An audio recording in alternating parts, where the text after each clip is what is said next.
We continue our in-depth look at Islands of Adventure by talking to Adrian Gorton, Art Director for Port of Entry, on episode 288 of the unofficial Universal Orlando podcast.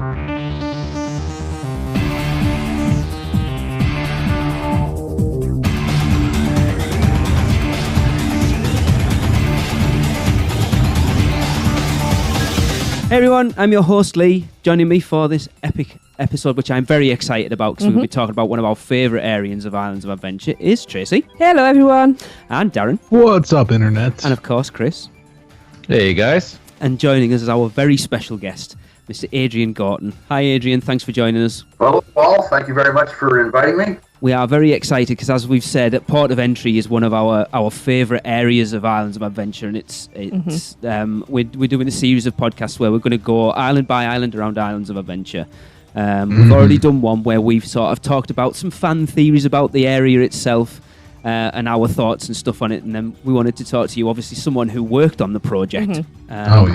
So, Tracy, would you like to take it away? Absolutely. Hi Adrian. Hello. Hi. To start us off, can you let everyone know your background and how you became part of the design team for Islands of Adventure, please? Sure.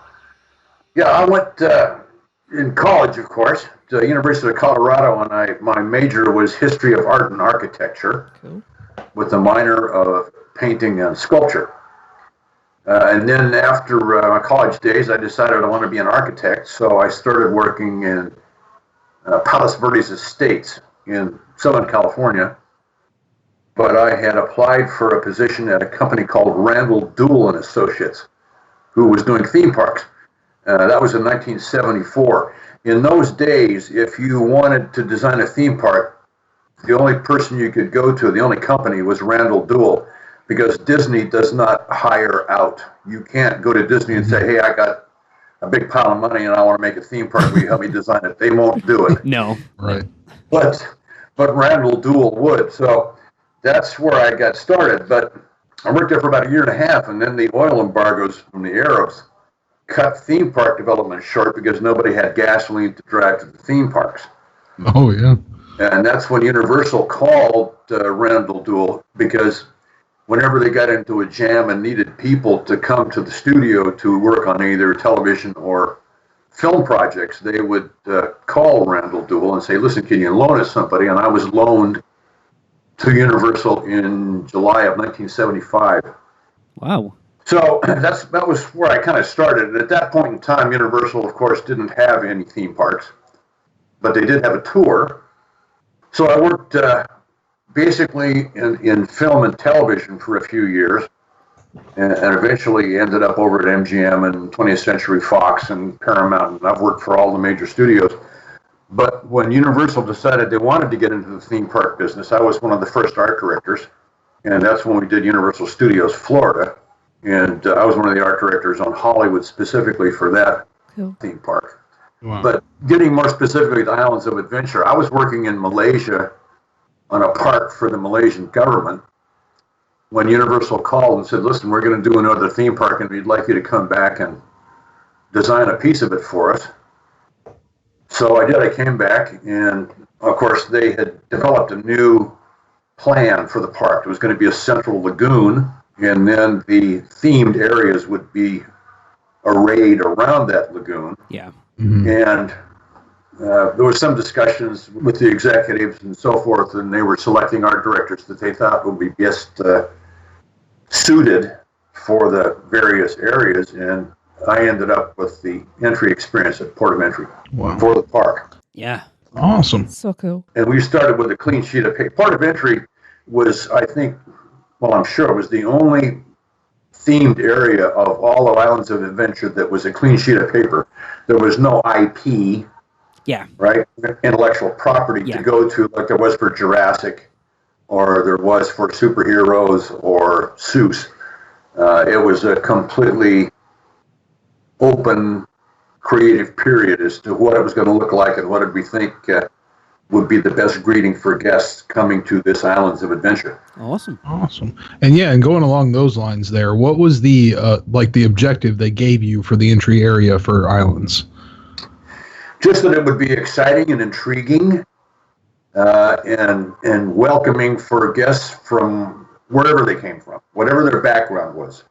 That was kind of a goal that I proposed and was accepted, was that no matter what your cultural background was, you would go there, you would find something that reminded you of home, and it was like all-inclusive. And that's what it feels like for sure. I mean, collectively, I think you can measure the time we've spent in port of entry. I know a lot of people probably go in and out right through it, but us personally, it holds such a special place for us. I think you can measure the time that we've been there in days. Easily. Yeah. It is. It's one of those things that for the longest time we treated it as just a thoroughfare for the park. And then once we started delving into it a bit more, you've realised that when you dig deep into port of entry, this whole world opens up in front of you, and I'd just like to say for the record, I fell in love with it the first I know moment you I did. walked in. I know. It's my favourite place in any theme park, bar none. Well, my other art directors that were working with me would always say, well, port of entry, that's great and it's really nice and very creative, but, hey, we have the Spider-Man ride and we have the Jurassic Park ride and we've got all these ride and show elements. And I said, yeah, that's true, but you got to remember that port of entry is the first thing and the last thing that every guest sees. Yep, and That is true. Each of those rides are one story. Port of entry is a myriad of stories. Whether they're official ones or ones you make up yourself. Yeah. And it's with all the other islands, their hands are kind of tied a little bit because they have a very specific theme that they have to tell, or story that they have to tell with each of those attractions. Whereas with port of entry, like you said, it started with a clean sheet of paper and you could do whatever you wanted with it. That's right. As long as you can sell it to senior management and you can keep it under, in budget and on schedule. So obviously, everyone knows what port of entry is now, Adrian, but were there any other concepts that were considered before what you settled on now? Not really. The idea was that people from all over would come to this, taking the metaphor of a city. You land on the shore, you come off of the boat, you arrive at a place from wherever, and that is your door to the adventures which wait beyond. So there was always this kind of port idea, but how to really give it form, we decided early on we didn't want it to be specifically Mediterranean necessarily, or specifically Asian, or specific anywhere. It was to be a new kind of place that was an amalgam. It was a blending of all of these cultural influences. It makes me want to go and just wander around it more now. I love the place. Yeah. And what were the main design influences for port of entry? Well, we started out, we thought that the plaza area, where you buy tickets and you go through the turnstiles and you're actually admitted in, we would start with kind of a European flavor, kind of Spanish colonial. You've got a domed building over the guest relations area, but it had a more obvious kind of Mediterranean European influence. And then as you passed under the first bridge, then it becomes more exotic, let's say, in the sense of Indian influences and Southeast Asian and Oriental influences, until you finally come out to the lagoon edge, where you really are in a kind of special place. That's one of the areas that we mined specifically for visual imagery and architectural forms. It was from a film that was funded by George Harrison called Ring of Fire. Okay. And it's quite a long documentary, but it takes place in the islands of Borneo and Sumatra and Bali, and it's a very kind of the Spice Islands, very exotic, very adventurous. Cool. That is cool. Adrian, there was something that when we talked about, when we did this at our episode before, we had a friend of ours on who was a huge fan of port of entry, and he thought he'd found some inspiration or something to do with the entrance plaza that no one seems to know about, and it's something that when we've looked at it, it does look real. And I wondered if you could sort of shed some light on it. That he said that it looks like over the ticket booths, they're built with what looks like the sails of ships, and there was it is. Oh, that's so cool. Oh, yeah. One again. It's what I was striving for when I sold that to senior management, that I wanted to use that kind of a shade structure, was in a subconscious way to remind people of the sailing heritage of that period of exploration that was driven by sail. Yeah, because I know it very much works. Yeah, he sort of thought that it looked like the people who had inhabited Port of Entry first had sort of dismantled their ships and used it to build these structures. That is exactly the idea. Yeah. Awesome, nice. And that's exactly the feeling that's conveyed as well. Well, that's very gratifying that someone has perceived it that way and gotten the idea. That's wonderful. Yeah, it's little details like that aren't out there, that people don't know these things, and we love to get those little details out that people just, like you say, a lot of people just treat it's just a way into the park, and we're trying to tell people to stop and take it in and appreciate the work and effort that's gone into. There's stories there. There's life there. Yeah. Yeah. No. Certainly. So now we know in like every project and everything, there's 1,000 ideas, that don't get used and don't get made into actually anything. So were there affordable or whatever, right? So were there any elements you can remember that really stand out for you that you wanted to put in that got eliminated from the final design? Oh yeah, absolutely. The biggest thing was the boat ride. So it was anticipated and planned, and I designed a dock area so that when you came through Port of Entry and first experienced the lagoon, you would see that there was a boat ride that you could take where they would load guests onto the boats, and you'd take a cruise around the lagoon, and that would be the ride that Port of Entry needed to bring it into the same kind of a situation as the other islands. Because as of right now, without that, Port of Entry is the only area that does not have a specific ride element. Right. But I thought with the boat ride, Islands of Adventure is a marvelous visual experience, especially from the water, because you get the reflections, and especially at night. Yeah, it's quite beautiful. And walking around, of course, there's many viewing areas where you can stand and get that experience, but it's not the same as in a boat. And of course, the boats could be themed as well as, like, sampans or the river boats in Bangkok. I mean, a very exotic kind of boat experience.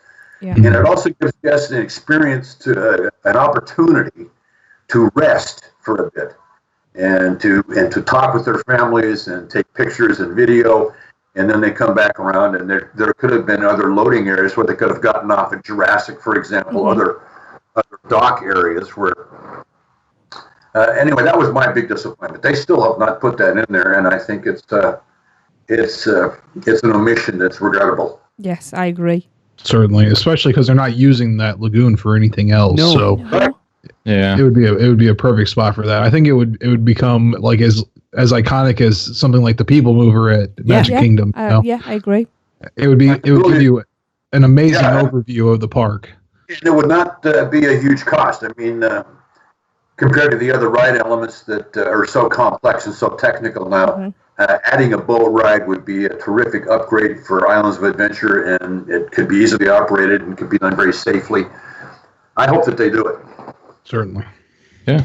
Yeah, they did do a boat for a little bit. I'm actually just Googling it there because it did ring a bell, and I know it's on the soundtrack for the park. Island Skipper Tours. Yeah. They did for a little bit, and it was only open for a short amount of time, but it opened, I'm reading here, it says it opened in 1999. The boat's guided by an employee, and it travelled across the lagoon, and it was only from Port of Entry to Jurassic Park, but then it was removed in 2001, because I know that that music's still used on the soundtrack. Oh, wow. Yeah, I don't know. It probably has to do with operational issues, but again, I think they should bring it back. No, I agree totally. Yeah, definitely. And lots of different vessels. Yeah, that'd be terrific. I mean, we did a lot of concept sketches for different types of ships. They wouldn't all necessarily appear the same. There could be at least 2 or 3 different boat types. Yeah, I mean, it's another great design opportunity that is just waiting to be taken advantage. Absolutely, and it's as we've said that, like comparing Universal to Disney, that Disney the Magic Kingdom, more than the other ones, has those rides, like you say, that little break where you can jump on a boat in 10 or 15 minutes just to chill out, see the park from a different point of view, and just take in what's going on, like the Magic Kingdom Railroad, or like Darren said, the People Mover at the Magic Kingdom. There's nothing like that at Universal in either of the parks, and it would really benefit from it. It would. And may I just suggest, just for historical accuracy, that every now and again, a vessel is taken over by a pirate and the Jolly Roger is hoisted. not too regularly, just every now and again, just to shake things up. Who doesn't like a pirate? That would be a wonderful show element. Yeah, exactly. a live show. Yeah. Yeah, that's terrific. That's a great idea. Because I know we spoke to William Kidd about creating music for Islands of Adventure. And I know he talked about the music for Skipper Island Boat 2 was back then, and he said it got repurposed for something else. But there was a pirate theme at that point, wasn't there? But is the that bakery. A piratical name? William Kidd? I don't know, is it? I'm pretty sure. Is it Blackbeard or somebody? Was I don't Kidd? know. Sorry. But I know one of the pieces of music that it isn't played in the park now, 6 Pieces of 8, was it was the whole idea was that there was pirates who ended up settling down and opening a bakery in Port of Entry. Right, that's the idea, is that people come from all over the world and they decided to settle there. Yep. So, yeah, that's the background story. We had to write again, there was no IP to go from, so all the people that I was working with, my entire team, everybody contributed some part. And that was part of the backstory, is that some people were candle makers and bakers and pirates and, from all walks of life to come there and make a new life for themselves. Brilliant. It is, like, again, I wonder how, people who've listened to this will know that now because we talk about it loads, but it's the average guest who goes in there every day doesn't know any of this, and it's such a shame. It's wasted on them. Well, I'll tell you, I've worked in motion pictures and television for a very long time. And one of the guiding principles for designing for film is that you provide elements for background for the environment that the actors will perform in, which don't take away from the actors, but enhance subconsciously. So that as the audience is focused on looking at the actor and listening to what he's saying and so forth, in the background, all of those elements go directly into the audience subconscious. And I feel that in that same way, Port of Entry is successful. People don't necessarily focus on specific elements as they walk through, but subconsciously it gives them a feeling of something new and adventurous, something they recognize that is familiar and comforting, and just the experience of being someplace new and unique. Yeah. Cool. Definitely does. Definitely works. Have you taken a stroll down Diagon Alley and visited Gringotts Bank? Grabbed a butterbeer and the 3 broomsticks after a long day touring Hogwarts Castle? No? Then what are you waiting for? Let our team of experts help make your dream a reality. At Mouse Muggle Travel Company, we specialize in all things Universal Resort and promise to do our very best to put together a vacation package that fits your needs, wants, and budget. We specialize in Disney destinations as well. So, if you're ready to get started planning your next family vacation, let Mouse Muggle Travel Company do all the hard work for you. Just visit us at mouseandmuggle.com to fill out a no-obligation quote request or send an email to info@mouseandmuggle.com. And remember, whether you're a mouse or a muggle, Mouse Muggle Travel Company can help make your next vacation simply magical. Now, when thinking about the visuals and everything you have there, obviously when you think of Islands of Adventure, you think of the lighthouse, right? How did the lighthouse get chosen as the icon, and was there anything else that was considered? Well, there was a lot of discussion at the beginning about that, but being a port city, we wanted to reinforce that idea that you've arrived at some place new. You're on the edge of something, and what came to mind fairly quickly in our discussions was the lighthouse in Alexandria as being one of the 7 wonders of the ancient world. And what was particularly attractive to us was that a lighthouse is, at the same time, it is both a beacon and a welcoming, and it's also a warning. Yeah. So you've got a nice subconscious kind of edge there. I mean, now you've arrived someplace and you're safe, but at the same time, it's like a warning that you're coming to something new.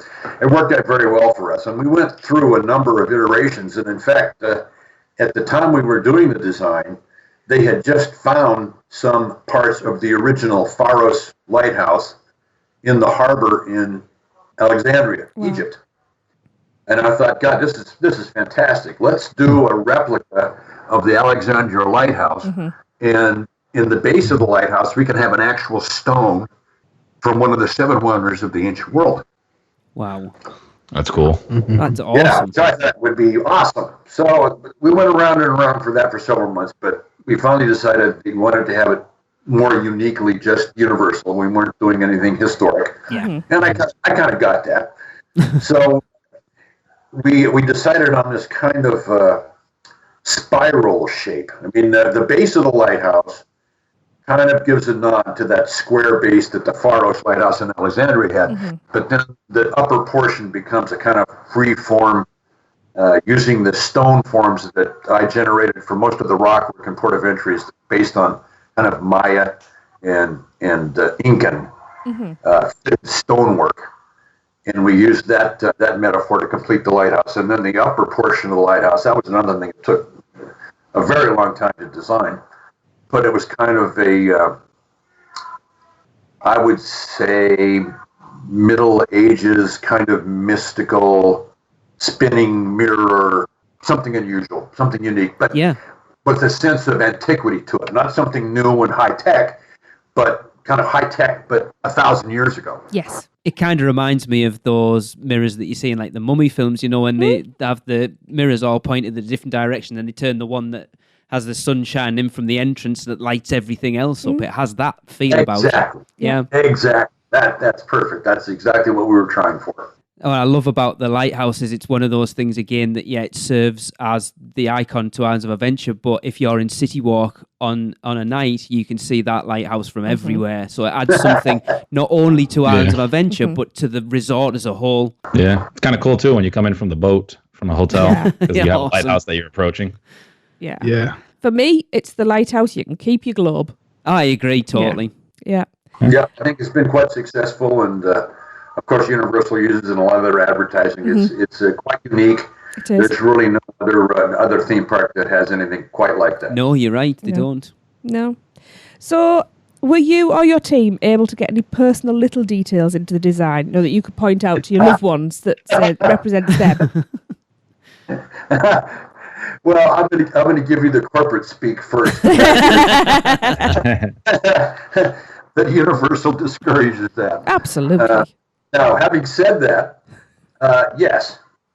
Awesome. Team members in very subtle and kind of sly ways would get a name or something very personal somewhere in Islands of Adventure because there were so many opportunities to do so. But I don't want to go into a lot of detail because some people could get into trouble. Absolutely. Yeah, it's like I know, like Marvel Superhero Island, the guy that did the artwork for that, they wouldn't let him put his name on anything there. But I think he worked in his initials into the design work. Right. Yeah, it's really, really clever little things like that he knows they're there, and geeks like us know it's there as well. But the average person probably wouldn't notice it. Yeah, that's correct. That's right. Yeah. Yeah. And hopefully senior management just overlooks it. Absolutely. So Port of Entry is the gateway to Islands of Adventure. We know Confisco Grill has nods to every island hidden inside. Are there any Easter eggs from the islands hidden inside of Port of Entry? Well, I'm not sure exactly. I mean, you have to remember it's been about, 18, 20 years since I worked on that. Yeah. But I really couldn't say. I mean, probably there are, but since I was the overall supervising art director, and there were many people on the team over quite a long period of time, there are probably things in there, but I really couldn't specifically point to something. Confisco Grill was very interesting, and it took a very long time to arrive at a name for that. Right. That went on for months. Many different proposals, and of course, legal has to do research in the background. Is this being used by somebody? Is it copyrighted by somebody somewhere? Very long process, but I think it's one of the best names for a restaurant that I've ever heard. I still think so. It is. It's a really good, unique name. It works well there. I can't think of them using it anywhere else for sure. And another one of our favorite places is the Navigators Club. Yes. Now, and having the bridge access from there. I mean, not officially a place you can go, no. A place that we've all gone. I think once or No, we haven't, Darren. No, we haven't. Yeah, Universal uses that quite frequently, actually, for senior meetings or for high-level individuals coming to represent corporations to make a pitch to Universal. It's used quite frequently, but generally at a corporate kind of private level. Good. Was that something they made you put in then, Adrian, when they sort of gave you the premise for the whole area? Did they ask you to put in some sort of executive lounge in there? Yes, absolutely. Mm-hmm. Yeah, there's before you really start designing any of these areas, large themed areas, there is a program which is written and negotiated and renegotiated and added to and deleted from. And I mean, it's quite a complex process. Particularly, Port of Entry had a number of issues that other areas in the park did not have. For example, cash control. All of the money that's accumulated and acquired throughout the park, all that has to go through Port of Entry.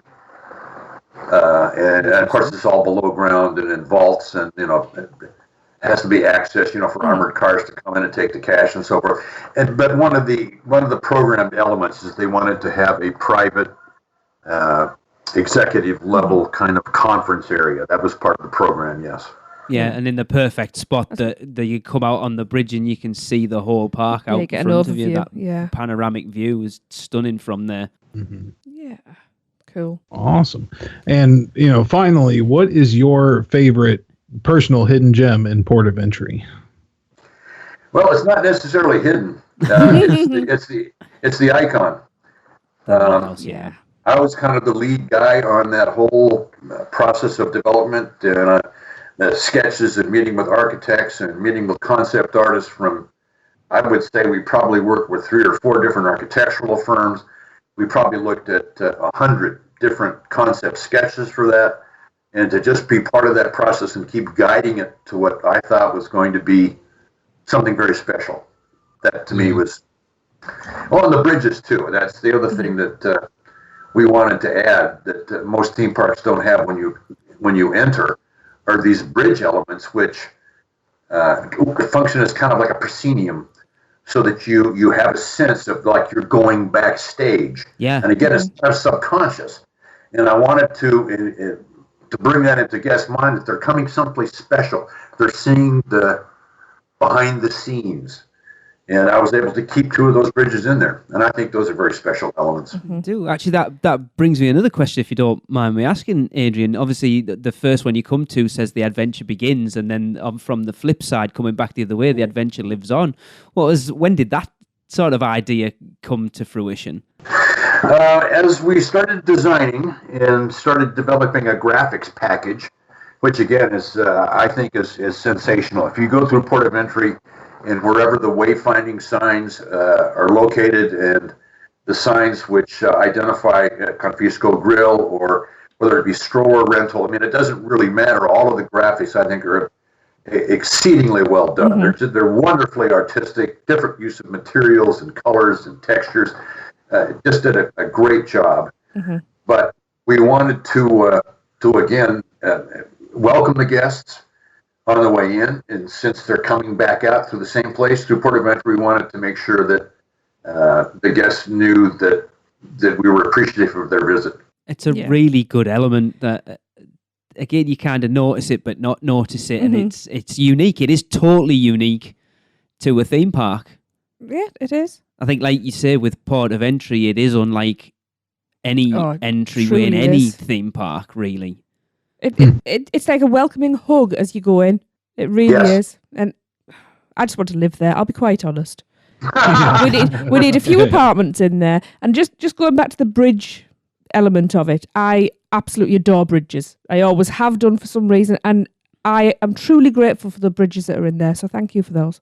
Well, those are one of the things that management kept trying to cut. God, it's expensive. Oh, we don't need them.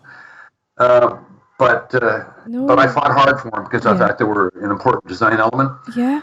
And the other thing I wanted to point out was, again, not many people notice, but we made a great effort to try to use wind and water, since we have so much of both here in Florida, to use those to animate props. We put in some windmills. Yep. Yes. I love the windmills. And we also put in a number of elements that would be driven by water. So when it would rain, we would channel the water so it would turn a wheel, which would then, do something else, so that we would use the natural elements to produce special effects. Awesome. And one of my favorite components is there's a fountain which is based on a very large seashell. Yes. And that's one of my favorite little bits. It's lovely. No, it's interesting. Another element there, the light package at night. I mean, Port of Entry is stunning during the day, but if you can get in there once the sun goes down, that place becomes something entirely different, and it is so photogenic. Yeah, it's magical. I could spend a whole day in there, just wandering and stroking elements and listening, and as I said, we need a little apartment in there. Yeah. And then the music, like you said, we had William Kidd on, who did the music for Port of Entry. When you add in the art design that you guys created, and then put that music in with it as well, it's just an all-encompassing area that is just stunning. Yeah. And you know what? Just a thought. If corporate had cut the bridges, where would the troll live? It would be weird, Port of Entry, without those bridges in. I can't imagine it. Yeah. Well, one of the things that's very important for an art director to develop very quickly are alliances and mutually supportive relationships with other people on the project. Sure. And I've known that for a very long time. I had some very highly skilled and celebrated men as my mentors. And I learned that from them, and it's always worked to my advantage. If you find the right people and you can convince them of the effectiveness and the necessity of the design elements, and you get enough support, then you can keep them in, and that it worked out. Excellent. It certainly did. Well, that's all the questions we've got for you, Adrian. I don't know if there's anything else you feel like you'd like to share with the listeners. Well, I just want to say thank you, and for all those who have an interest in Islands Adventure and Port of Entry, I thank all of you. It makes our profession and our efforts all worthwhile. Thank you again. You are very welcome. Yeah, absolutely. Yep, well, that's going to wrap up episode 288. Adrian, I just want to say a big thank you from all of us for taking the time to come and speak to us. It's been awesome. Awesome for me as well. Thank you all again. You're welcome. Right, so for Tracy, Chris, Darren, and of course Adrian, as I said, this has been episode 288, and we will see you next week. Cut, print, that's a wrap for another episode of the unofficial Universal Orlando podcast. Never miss a show by subscribing on Apple Podcasts and leave us a rating and review while you're there. Not an Apple user? You can listen on Stitcher, Spotify, YouTube, iHeartRadio, or your podcatcher of choice. Email us any questions or comments to podcast@uuopodcast.com. Follow us on Facebook, Twitter, Google+, YouTube, Instagram, and Pinterest. Just search UUO Podcast.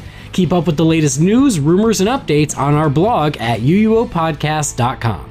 Thanks for listening. See you next week.